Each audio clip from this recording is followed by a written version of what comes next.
اعوذ باللہ من الشیطان الرجیم بسم اللہ الرحمن الرحیم۔ جی ہم نے سورہ بقرہ کی آیت نمبر 149 تک کیا تھا، اور دیکھیں ہم نے 149 میں دو طریقے سے اس آیت کو لیا تھا کہ اللہ نے فرمایا کہ اپنے چہرے کو مسجد حرام کی طرف کر لو جہاں بھی تم ہو، یعنی قبلے کی ڈائریکشن کی بات ہو رہی ہے۔ اور اس کے بعد اللہ نے فرمایا کہ بے شک وہ قرآن البتہ حق من ربک، میں اس کو اس طرح لے رہی ہوں، اس کو لوگوں نے مسجد حرام کی بھی طرف لیا ہے، لیکن میں ایکچولی شروع سے ہم لوگ ساتھ لے کے چل رہے ہیں نا کہ ڈائریکشن اور جو اللہ نے کتاب دی ہے وہ احکامات قواعد، ٹھیک ہے۔ تو اس پر جو بات آئی کہ وہ حق ہے آپ کے رب کی طرف سے، اور آپ غافل نہیں ہوئیے گا اس سے جو وہ عمل کرتے ہیں۔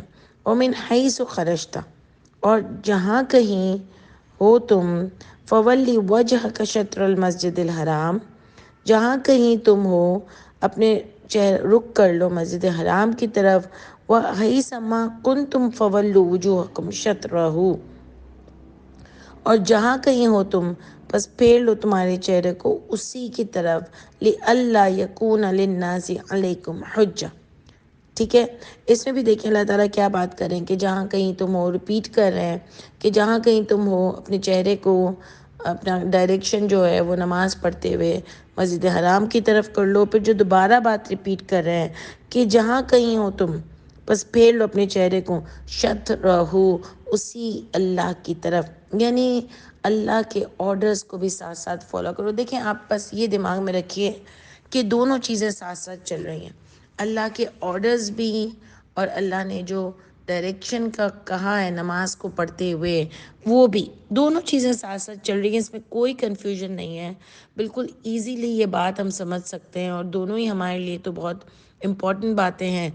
اللہ تاکہ ہو، یکون للناس علیکم حجہ، تاکہ ہو لوگوں کے لیے تم پر، نہ رہے لوگوں کے لیے تم پر کوئی حجت، یعنی میں اس کو اس طرح سمجھی ہوں کہ کوئی حجت نہ رہے، یعنی لوگ تمہارے تم سے ڈاماڈول نہ ہو، یہ نہ ہو کہ یہ تو سمجھ نہیں آ رہی کون سی ڈائریکشن پہ چل رہا ہے، کلیئر کر دو لوگوں کو کہ یہ ڈائریکشن ہے، اور یہ اللہ نے جو آرڈرز دیے ہیں ہم کو قرآن میں وہ اپلائی کر سکتے ہیں، اور وہی کرنا اللہ کے آگے سرخروئی ہم کو دلا سکتا ہے، اور اللہ کے آگے سرخروئی ہو سکتی ہے، اور یہی راستہ ہے، اور یہی اللہ تعالیٰ نے مسلمانوں کو دیا ہے، یعنی جتنے بھی لوگ آپ کو دیکھ رہے ہیں ان کو بھی پتہ چل جائے کہ حق کیا اور باطل کیا ہے۔ ڈائریکشن آپ کو فالو کرنی ہے، اور قواعد جو اللہ تعالیٰ نے قرآن میں دیے ہیں اس کو فالو کرنا ہے، تاکہ لوگوں کو کوئی کیا کہنا چاہیے، حجت کو، کہ لوگوں کو کوئی یعنی ایک ہوتی ہے نا کوئی چیز سمجھنے میں مشکل نہ ہو، ان کے پاس کوئی ایکسکیوز نہ ہو، ٹھیک ہے۔ مگر وہ لوگ جنہوں نے ظلم کیا ان میں سے، وہ ان کے اوپر تو حجت رہے گی، یعنی وہ مان کر بھی نہیں مانیں گے، یعنی جن کو نہیں ماننا ہوتا نا ان کو آپ سمجھا نہیں سکتے۔ یہ شروع میں بھی اللہ تعالیٰ نے بتایا کہ یہ لوگ حق کو جانتے ہیں لیکن اس کے باوجود بھی یہ نہیں مان رہے۔ اللہ تعالیٰ نے ہم کو کئی جگہوں پر یہ بات بتائی کہ جانتے بوجھتے ہی اللہ کی بات کو ماننا نہیں چاہتے، یعنی انہوں نے سوچ لیا ہے کہ یہ اللہ کی بات کو نہیں مانیں گے، ان کا پہلے سے طے ہے۔ ایک ہوتا ہے نا انسان کے میں دیکھوں گا، اس پہ غور و فکر کروں گا، یہ صحیح ہے تو میں مانوں گا، انہوں نے پہلے سے سوچا ہوا ہے کہ ان کو اللہ کی بات نہیں ماننی، یہ اپنی ضد اور انا میں پڑے ہوئے ہیں۔ اللہ تعالیٰ فرماتے ہیں ظالموں کو تو جو حق مارنا جانتے ہیں ان کو تو اس سے کوئی فائدہ نہیں ہوگا، لیکن جو لوگ حق کو ڈھونڈ رہے ہیں نا، وہ جب آپ کے طریقہ کار کو دیکھیں گے، جب اللہ کی کتاب کو غور و فکر کریں گے تو ان پہ پھر کوئی حجت نہیں رہے گی انشاءاللہ، اور وہ یعنی تم پر بھی نہیں رہے گی جب آپ غور و فکر کریں گے، اور ان پر بھی نہیں رہے گی، اور انشاءاللہ آپ ایک صحیح ڈائریکشن پکڑ سکو گے۔ فلا تخشوہم، یعنی یہ جو ظالم لوگ ہیں جو حق مار رہے ہیں، جو نہیں مان رہے، آپ ان سے نہیں ڈرو، وخشونی، مجھ سے ڈرو، یعنی اللہ نے کلیئر بتا دیا کہ یہ نہیں دیکھو کہ کتنا مجمع اس کے پاس جاتا ہے، وہ تمہارا کتنا مذاق اڑاتا ہے، جیسے شروع میں بے وقوف کہہ کر مذاق اڑایا گیا، تو اللہ تعالیٰ فرماتے ہیں یہ نہیں دیکھو کہ اس کا کتنا بڑا مجمع ہے، یا وہ تمہارا مذاق اڑا رہا ہے، یا تم کو برا بھلا کہہ رہا ہے، یا کہہ رہا ہے شیطان آتا ہے ان کے اوپر، استغفر اللہ، یہ ساری باتوں کو چھوڑ دو، ڈرو بھی نہیں، وہ تو اگر تمہیں ڈراتے دھمکاتے ہیں تو بس مجھے سے تم ڈرو، یعنی اتنا اپنے عقیدے کو اسٹرانگ کر لو کہ اللہ کے سوا کسی سے نہیں ڈرنا، اللہ کی بات تو میں چھوڑوں گا ہی نہیں. تو اللہ بھی اس کا آؤٹ کم دیتے ہیں، ولی اتم نعمتی علیکم، اور تاکہ میں تمام کروں میری نعمت کو تم پر.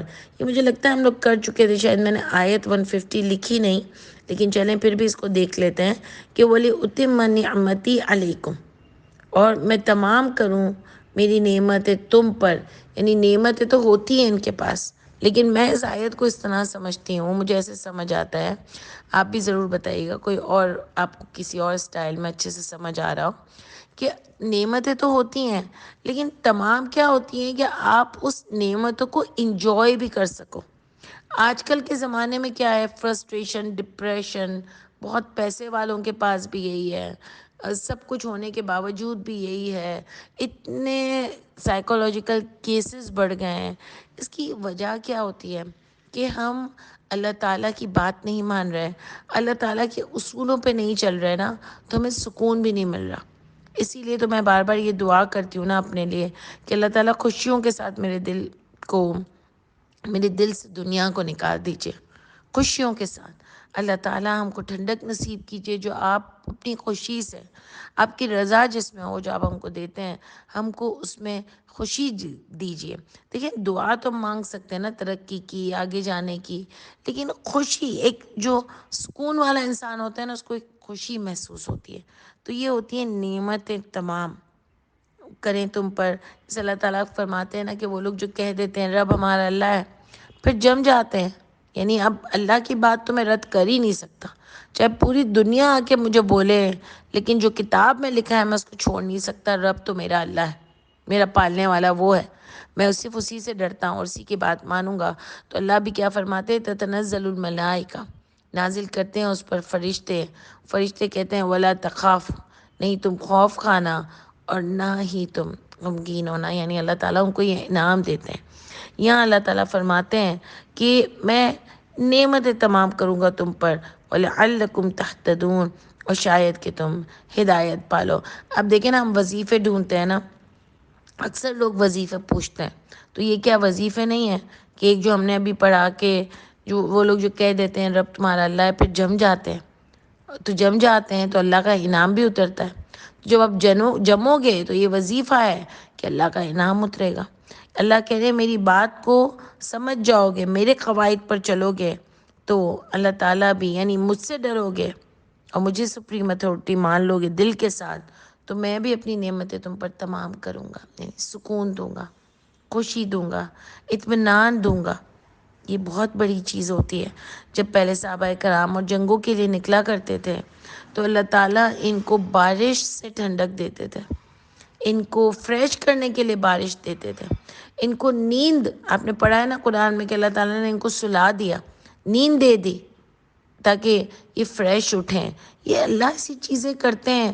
اللہ تعالیٰ نے موسیٰ علیہ السلام کے دل پہ گرہ باندھ دی. دل پہ گرہ باندھنے کا مطلب کیا ہوتا ہے کہ غم سے ان کا دل پھٹے نہیں، ان کو سکون آ جائے، اطمینان آ جائے. اللہ نے ان کا بیٹا ان کو واپس کر دیا، دودھ انہوں نے ہی پلایا، قرآن بتاتا ہے. اور آپ دیکھو کہ سورہ کہف میں بھی آتا ہے کہ ہم نے ان کو گرہ باندھی تھی ان کے دلوں پر، کیونکہ یہ اللہ کے لیے جب نکلے تھے تو ان کو ڈر خوف نہ لگے، اس لیے اللہ تعالیٰ نے ان کے دل کو تھام لیا تھا. تو دیکھیں اللہ تعالیٰ بندے کو کہیں نہیں چھوڑتے، اور اللہ تعالیٰ اپنے انعامات سے نوازتے ہی رہتے ہیں. یہ ضروری ہے کہ اللہ تعالیٰ اپنے وعدے کو پورا کرے. یہ اللہ نے اپنے اوپر ایک لگا لیا ہے، اللہ تعالیٰ کی پرنسپلز ہیں کہ جو اللہ کے راستے میں چلے گا اللہ تعالیٰ اس کو سکون اور ٹھنڈک ضرور نصیب کریں گے. مشکلیں آئیں گی لیکن پھر بھی وہ پھٹ نہیں جائے گا غم سے، وہ پاگل نہیں ہو جائے گا، وہ فرسٹریشن ڈپریشن کا انشاءاللہ تعالیٰ شکار نہیں ہوگا. وہ دعا کرے گا لیکن اس کو ٹھنڈک بھی ہوگی کیونکہ اس کو اللہ پہ بھروسہ بھی ہوگا. پھر آتا ہے آیت نمبر 51 میں، کما ارسلنا فیکم، جیسے جو بھیجا ہم نے، فیکم تم میں سے، رسولن، یعنی تم میں سے. یہ پوائنٹ ٹو بی نوٹڈ ہے کہ کوئی الگ سے نبی نہیں تھے، نبی بھی انسان ہی تھے، بشری تھے. یہ کوئی ہمارے یہاں جو باتیں کی جاتی ہیں الگ الگ سی، کہ آج بھی نبی کریم صلی اللہ علیہ وسلم سن رہے ہیں. اللہ تعالیٰ نے تو فرمایا کہ جو بھی دنیا میں آئے گا اس کو جانا ہے. اللہ کے سوا تو کوئی بھی حی القیوم نہیں ہے. تو قرآن سے ہٹ کر اتنی جھوٹی باتیں کرتے ہیں، اور نبی کریم صلی اللہ علیہ وسلم کے پیغام کو بھی جو انہوں نے پوری زندگی اس کو لگا دی اس پیغام کو پہنچانے کے لیے، اس کی بھی ہم نفی کر رہے ہیں. تو نبی کریم صلی اللہ علیہ وسلم بھی بشر تھے، ہم جیسے تھے، رسول تھے، تم میں سے رسول، پیغام پہنچانے والا. جیسے جو بھیجا ہم نے، فیکم، تم میں، رسول، منکم، تم میں سے، تم میں رسول بھیجا، منکم، سوری وہ ہے، اس کو پوائنٹ ٹو بی نوٹڈ ہے کہ منکم تمہیں میں سے، کوئی الگ سے نہیں آیا تھا. اور کیا کرنے آئے تھے؟ یتلو علیکم آیاتنا، وہ تلاوت کرنے آئے تھے تم پر ہماری. نا آیاتنا میں نا کیا ہے؟ ہماری آیت ہے. سمجھ آئی؟ یعنی اللہ کی آیتیں لوگوں کو بتانے آئے تھے، اپنی کتاب دینے نہیں آئے تھے. استغفر اللہ، جو ہم ان کے اوپر الزام لگاتے ہیں. اپنی بات بتانے نہیں آئے تھے کہ میں کیسے اٹھتا ہوں، میں کیسے بیٹھتا ہوں، میں کیسے لیٹتا ہوں، میں کون سا کلر پسند ہے، میں کیسے غسل کرتا ہوں، یہ بتانے نہیں آئے تھے. اللہ کی کتاب کی آیتیں دینے آئے تھے. اللہ تعالیٰ نے ان کے اوپر اتنی بھاری ذمہ داری دی تھی کیونکہ وہ یہ ذمہ داری اٹھانے کے قابل تھے. لیکن ہم نے کیا کیا؟ ہم نے اتنی جھوٹی باتیں رائج کر دیں. ہماری جھوٹی باتوں کی نبی کریم صلی اللہ علیہ وسلم کو ضرورت نہیں ہے. ان کا بلند مرتبہ ہے اور ہمیشہ رہے گا. وہ بلند ہیں اور ہمیشہ رہیں گے. ان کو ہماری جھوٹی ڈکیسلی باتوں کی ضرورت نہیں کہ جس سے ان کو بلندی ملے گی. وہ بلند ہے، وہ اپنے کردار کی وجہ سے بلند ہے، وہ اپنی سنسیئرٹی کی وجہ سے بلند ہے، وہ حنیفی تربیت کی وجہ، اپنی حنیفی فطرت کی وجہ سے بلند ہے، وہ اللہ سے محبت کی مثال کی وجہ سے بلند ہے.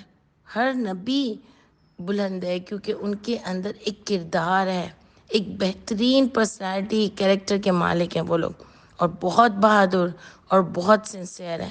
تو اللہ تعالیٰ دیکھیں یہاں فرماتے ہیں کہ وہ تم میں سے ہماری آیتیں دینے آئے تھے. دیکھیں کیا کام تھا؟ ہماری آیتیں دینے آئے تھے. ٹھیک ہے، اس کے اندر جو اللہ کی بات ہے اس کو کوئی رد و بدل نہیں کر سکتا. تو آپ نے تو پیچھے اتنی کتابیں نکال دی نبی کریم صلی اللہ علیہ وآلہ وسلم کے کہ وہ یہ بھی کہہ کے گئے تھے یہ بھی دین کا حصہ ہے، وہ بھی دین کا حصہ ہے. اللہ تو کہہ رہے ہیں وہ ہماری آیتیں دینے آئے تھے. تو آیتیں کس کو کہی جاتی ہیں؟ صرف قرآن کی آیتیں. وہی آیتیں ہم نماز میں بھی پڑھتے ہیں، اور تو کچھ ہم نہیں پڑھتے نماز میں، اور کسی چیز کو تو ہم آیتیں نہیں کہتے. تو اللہ تو فرماتے ہیں صرف وہ دینے آئے تھے. وہ یزکیکم، اور وہ پاک کرنے آئے تھے تم کو. کس طرح؟ جب قرآن کی آیتیں سنتے ہیں تو لوگ آٹومیٹکلی صحیح ہوتے جاتے ہیں. میرے اور آپ کے ساتھ بھی یہی ہوا ہے. ابھی بہت دیر ہے ہم کو پورا صحیح ہونے میں، لیکن قرآن کی آیتوں کی وجہ سے ہی ہم صحیح ہوتے چلے جاتے ہیں. الحمدللہ ہماری پرسنالٹی میں فرق آتا جاتا ہے، ہمارا اندر تھوڑا دھلتا رہتا ہے، ہم کو تھوڑا اپنی غلطیوں کا احساس ہوتا ہے. جیسے آج اتنا تو ہوا ہے نا ہمارے ساتھ کہ ہم کوئی چیز غلط کر لیتے ہیں تو ڈر لگتا ہے. یہی ہوتا ہے پاک ہونا، کہ آپ آہستہ آہستہ اپنی غلطیوں کو دور کرو. وہی نبی کریم صلی اللہ علیہ وسلم آیتوں کے تھرو لوگوں کو پاک کر رہے تھے، گندگی کو دور کر رہے تھے. وَيُعَلِّمُكُمُ الْكِتَابَ، وہ سکھا رہے تھے تم کو کتاب، والحکمہ، اور حکمت. ہمارے یہاں حکمت کو الگ کر دیا کہ کتاب الگ ہے اور حکمت یہ حدیث ہے. تو اللہ تعالیٰ نے تو کتاب کو ہی حکمت کہا ہے، کتاب کی ایڈجیکٹیوز ہے. کتاب کے بارے میں ہی بات ہو رہی ہے کہ کتاب جو ہے وہ حکمت بھی دیتی ہے. والکتاب الحکمہ، اللہ خود فرماتے ہیں، اللہ نے خود کتاب کو یہ ایڈجیکٹیو دیا ہے کہ کتاب کے اندر ہی حکمت ہے. اور کہاں سے حکمت مل سکتی ہے؟ آپ دنیا کی پوری چیزیں لا کے رکھ دو، حکمت نہیں مل سکتی. صرف اللہ کی کتاب سے ہی حکمت مل سکتی ہے.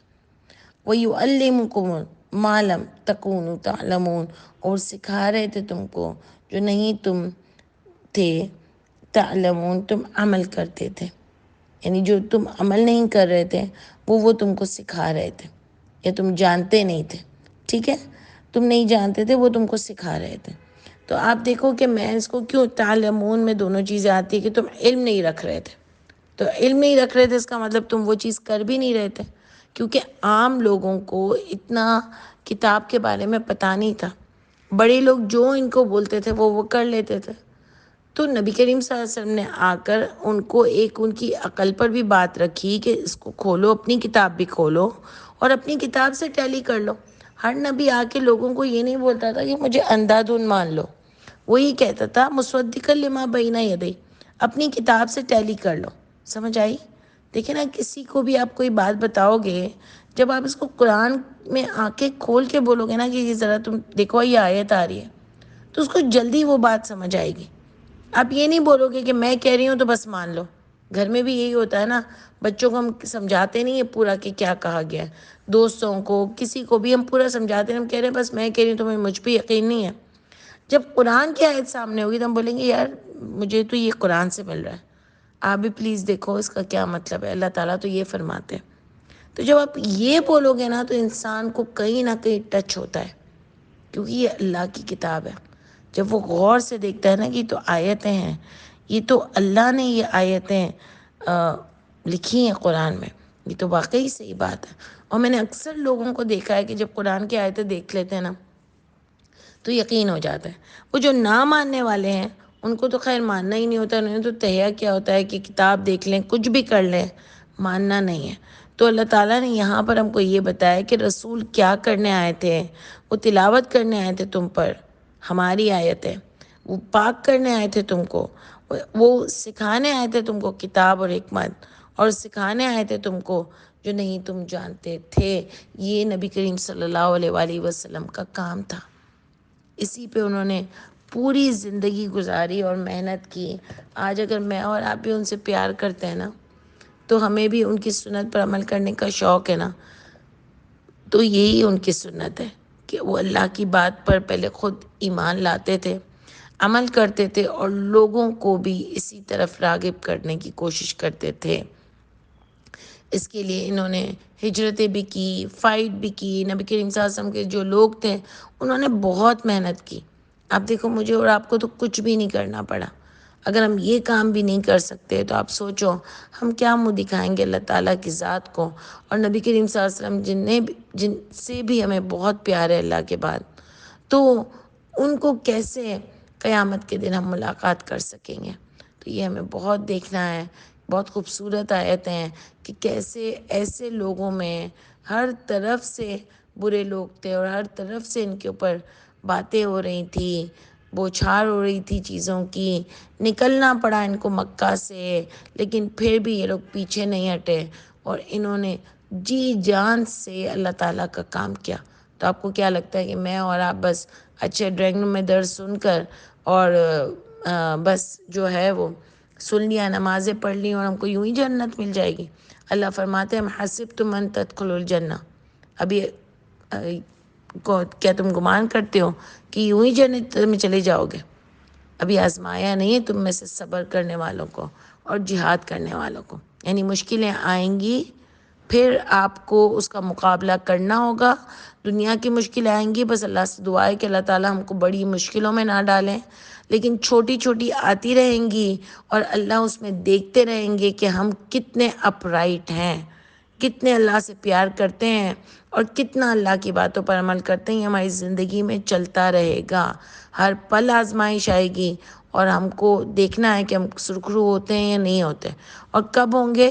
جب ہم کانشیس ہوں گے، جب ہم کو پتہ ہی نہیں، ہم دنیا میں مست ہیں تو ہم کو تو پتہ ہی نہیں چلتا کہ میری آزمائش آئی ہے. ہر پل آتی ہے.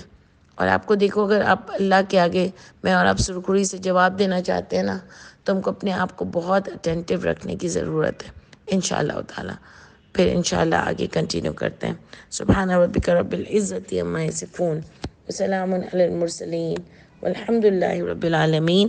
السلام علیکم ورحمۃ اللہ وبرکاتہ.